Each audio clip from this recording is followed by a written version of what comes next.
Social media makes living abroad look like you're in a constant state of spiritual enlightenment. Sipping coconuts by the beach, girls in bikinis bring you plates of chicken and rice, and you close $1 million deals every day. But that's a lie. It's not all guns and roses. The reality is you probably spent last Tuesday night eating a packet of noodles from 7-Eleven with a boiled egg thrown in it, questioning all your life choices that led you to that moment, and wondering what the hell is that smell coming from the front door of the apartment. So today we're breaking down the 3 biggest struggles that expats in Asia will face. And if you're experiencing any of these, congratulations, you're relatively normal. Okay, the first struggle we have is the friendship paradox. This is the big one, loneliness. There's a loneliness epidemic, and it's the silent killer, but no one wants to talk about it. Living abroad, you'll face a type of loneliness, but not the one we think of.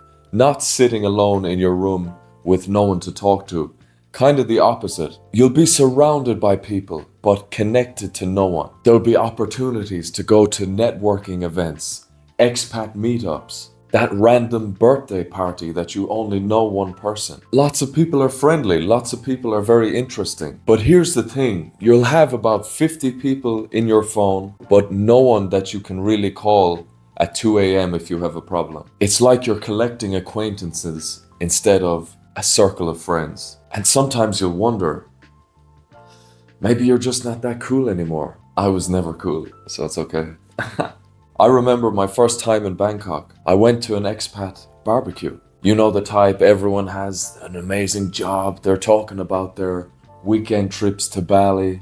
And I'm just standing there thinking, I don't even have a job.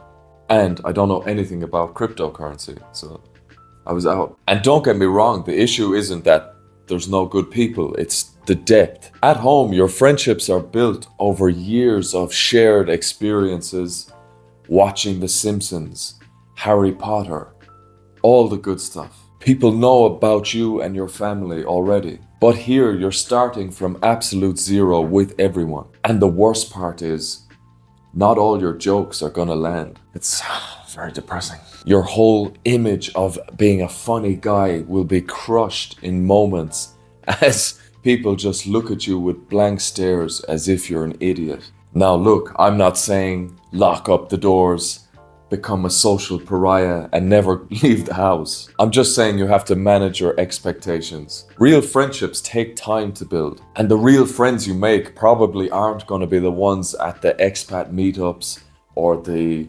networking events. They're going to be the ones you meet, what's the word? Serendipitously. Is that it? Okay, that was good. Your weird neighbor. Maybe some people at a cafe that you meet, just random people. You just have to be patient. Time heals all wounds. But if I could go back, I'd make more of an effort to put myself out there and make some friends or join a group of friends playing maybe some football, paddleball or whatever it's called, something like that. Definitely in the past, I reclused myself a little too much. That's one thing I would change. Okay, struggle number 2 is the fact that you're moving to a totally different place. So the person you were at home won't really exist anymore, and you'll get this confidence whiplash. At home, you knew how to navigate social interactions, you knew how everything worked. Over here, you have no idea how anything works, and you have no one really to help you. Moving to Asia or anywhere in the world is going to challenge you, and it's probably one of the biggest benefits. It puts you out of the comfort zone. But also at the beginning, that can be very tough for people. Depending on what country you go to, you can be too direct, too indirect, too casual, too formal. You're being too friendly. You're not being friendly enough. It changes rapidly, and you have to kind of weave. It's like you're playing a game where everyone knows the rules except you, and the rules change from country to country. There will be days where you look in the mirror and say, I don't know who you are anymore. But don't worry, it's only temporary. You're not losing your mind yet, or you're not losing yourself. You're just adapting to a totally different thing.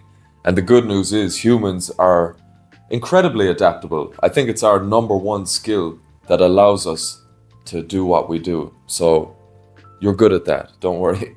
There's an alarm going off, of course. Okay, this is a weird one. Struggle number 3, the home disconnect. After you live in Asia or probably anywhere abroad for a few years, something really weird happens. You will go home to visit and you will sit down into exactly the same conversation with the same people and get this weird deja vu feeling that nothing has changed and no one even noticed you were gone. It's like watching a movie of your old life through a pane of glass, like Inception or some weird shit like that. Meanwhile, you've had all these new experiences, you probably learned Mandarin, your entire worldview will have been completely challenged, and no one will give a damn.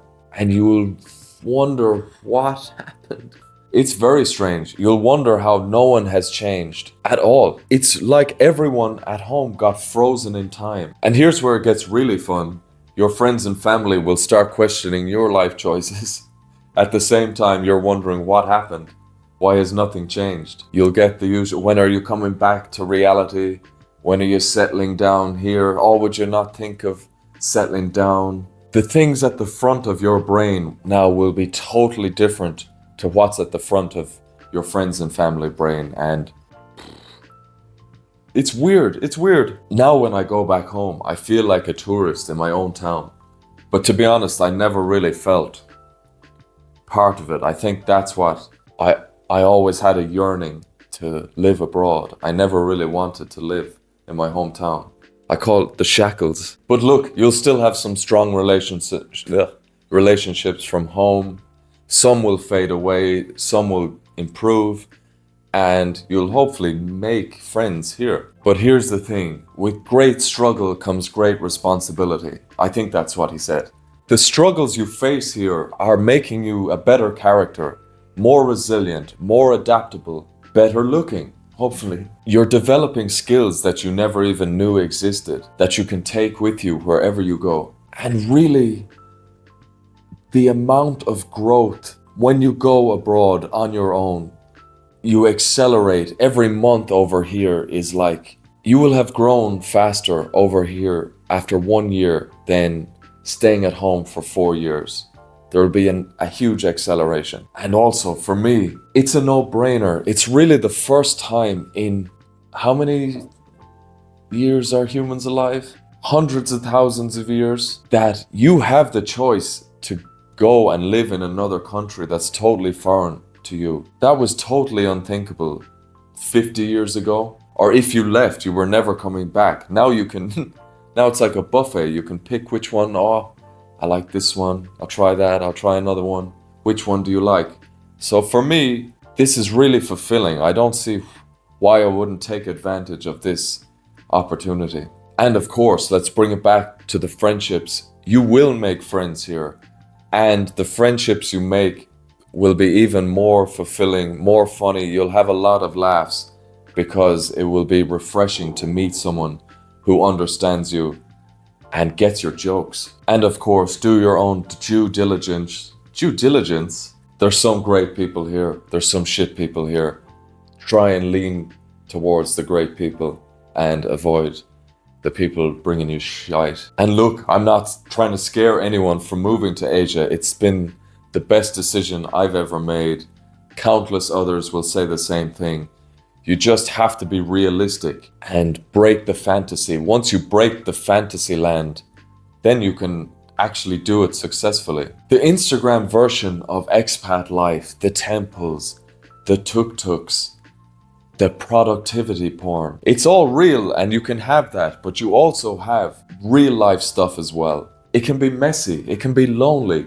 Sometimes your bank will just freeze your account because you're in a new country. So yeah, that's it guys. Let me know, have you experienced this? And if you're serious about moving to Asia, check out the links below. The Move to Asia Blueprint, everything you need to know, all my mistakes, all my terrible mistakes, and dating, scams, money, whatever you need to know. It's all in there. Check it out. See if it suits you. Yeah, like, subscribe, do whatever you want to do.